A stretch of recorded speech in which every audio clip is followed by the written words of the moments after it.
করছি, আমাদের অনেকেই নিজের ভালোর জন্য আরেকজনের ক্ষতি হোক কিংবা না হোক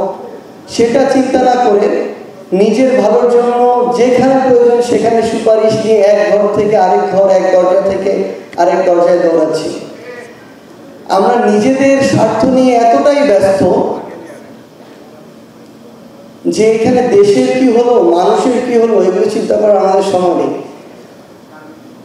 মাঝে মাঝে আসলে আমাদের নিজেদেরকে,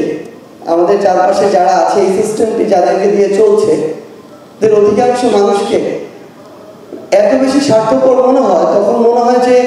এই যে এত এত মানুষ জীবন দিল, রক্ত দিল, এত পরিবারের এত হাহাকার, এগুলো আসলে যে ফলটা প্রত্যাশা আমরা করছি, এই ফলটার দিকে আমরা যেতে পারবো কিনা।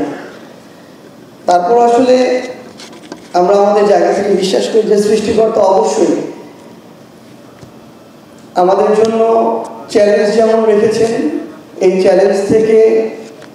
উতরে যাওয়ার পথও রেখেছেন, যার উদাহরণ আসলে এই 2024-এর ছাত্র জনতার অভ্যুত্থান। আমরা আমাদের জায়গা থেকে নিরাশ হয়ে হতাশ হতে চাই না, বরং এখনো আমরা যখন একজন আহত ভাইয়ের কাছে শুনি আমরা হাত দিয়েছি, পা দিয়েছি, প্রয়োজন হলে জীবন দিব, যখন একজন আমাদের শহীদ বাবা মা ভাই বোন যখন বলে যে আমার সন্তানের জীবন গিয়েছে যাক, আমার ভাইয়ের বোনের জীবন গিয়েছে যাক, প্রয়োজন হলে আমরাও জীবন দিব, কিন্তু যে কারণে খুনি হাসিনাকে আমরা তাড়িয়েছি, যে কারণে এতগুলো জীবন দেওয়া হয়েছে, সেটা যেন বাস্তবায়িত হয়।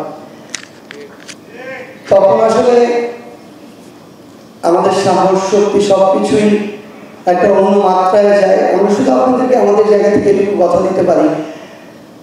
এবং অনুরোধ করতে পারি,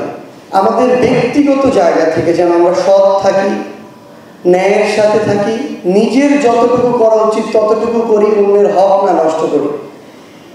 এই কাজগুলো যদি শুধু আমরা ব্যক্তিগত জায়গা থেকে করতে পারি, যেই বাংলাদেশের স্বপ্ন আমরা দেখছি, খুব দ্রুত সেই স্বপ্ন পূরণ করা সম্ভব।